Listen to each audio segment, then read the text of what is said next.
नमस्कार दोस्तों, मैं हूं शिवम पंडित और आप देख रहे हैं जीएस मंत्रा।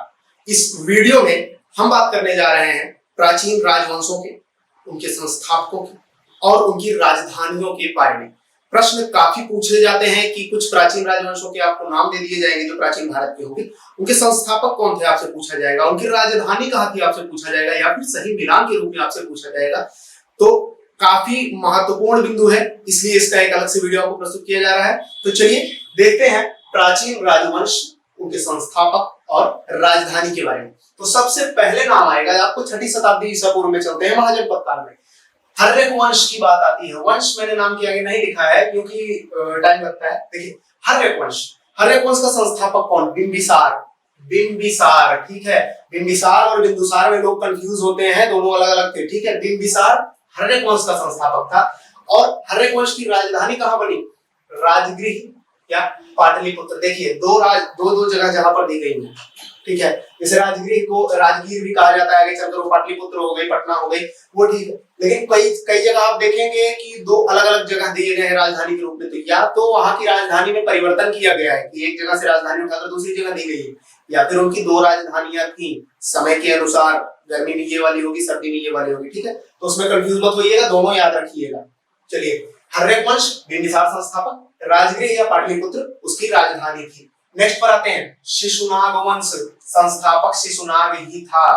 पाटलिपुत्र या वैशाली, दो जगह इसकी राजधानी, दो राजधानियां थी, पाटलिपुत्र और वैशाली, ठीक है। शिशुनाग वंश की देखिए कुछ वंश ऐसे थे जिन्होंने अपने नाम के पीछे के टाइटल को अपना वंश बनाया, जैसे मौर्य वंश, गुप्त वंश, ठीक है।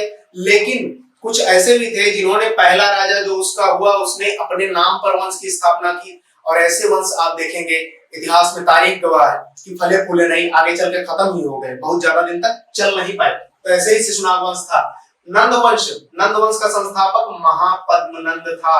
पाटलिपुत्र राजधानी थी नंद वंश की। फिर आता है मौर्य साम्राज्य का नाम, मौर्य वंश, चंद्रगुप्त मौर्य, पाटलिपुत्र राजधानी, जिसने चाणक्य या कौटिल्य विष्णुगुप्त की सहायता से अपनी गद्दी प्राप्त की थी। शुंग वंश का संस्थापक पुष्यमित्र शुंग को माना जाता है और इसकी भी राजधानी आपकी पाटलिपुत्र या वर्तमान का पटना जिसे कहते हैं वही थी।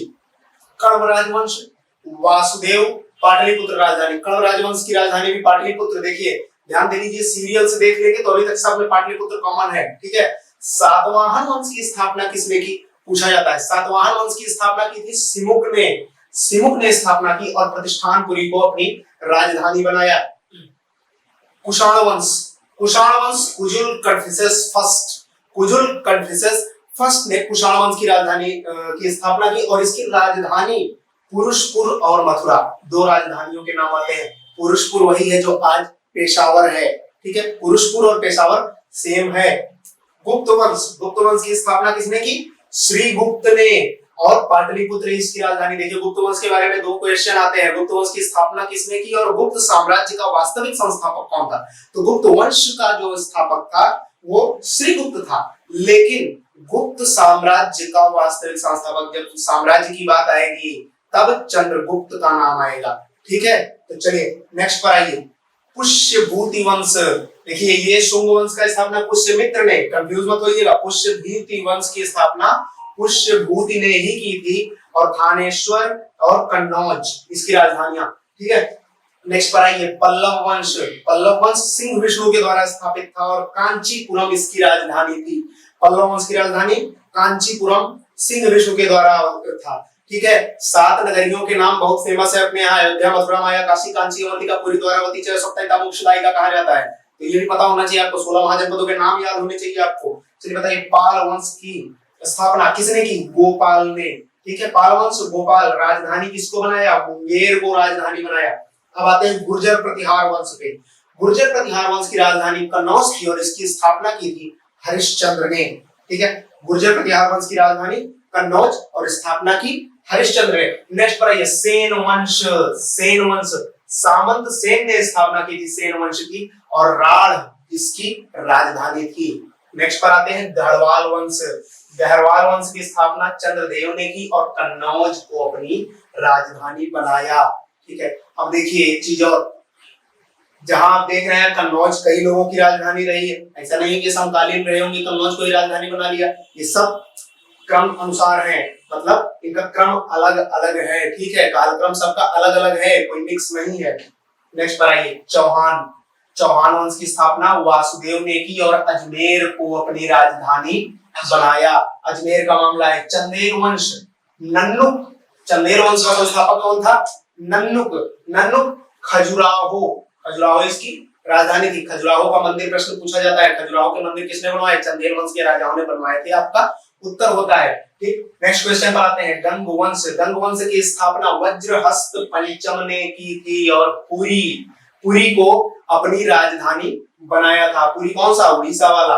उत्पल वंश की स्थापना अवंती वर्मन के द्वारा की गई और कश्मीर को राजधानी बनाया गया। उत्पल वंश कहाँ? उत्तर भारत में, सीधे एकदम उत्तर चले जाइए कश्मीर की तरफ। परमार वंश, परमार वंश उपेंद्र के द्वारा स्थापित किया गया, जिसमें धार और उज्जैन दो राजधानियां, ठीक है। सोलंकी वंश, सोलंकी वंश मूल राज प्रथम के द्वारा स्थापित था और नीलवाड़ इसकी राजधानी थी। सोलंकी वंश का स्थापक मूलराज प्रथम। नोट करते चलिएगा, लिख लीजिएगा। चोल वंश दक्षिण भारत में आए आप। विजयालय तंजावुर को राजधानी बनाया। तंजावुर, ठीक, तंजावुर में कौन सा है? तंजावुर का बृहदेश्वर मंदिर कहा जाता है, फेमस है ना, ठीक है। पांड्य वंश की राजधानी थी मदुरा, मदुरई या कोरकाई, तीन चार नाम आते हैं, ठीक है। तो मदुरई जो है वही मदुरा कहा जाता था उस समय, और इसका संस्थापक विवादित है, ठीक है, इसमें विवाद है, इसलिए संस्थापक का नाम नहीं लिखा गया, विवादित लिख के छोड़ दिया मैंने। चेर वंश का संस्थापक कौन? उदयनजिरल, ठीक है। चेर वंश का संस्थापक उदयनजिरल था और राजधानी जो थी वो मंजी थी, मंजी लिख लीजिएगा। चोल चेर पांड्य दक्षिण भारत के बड़े प्रसिद्ध स्थान थे, षोडश महाजनपद काल के राज्य हैं ये लोग, ठीक है।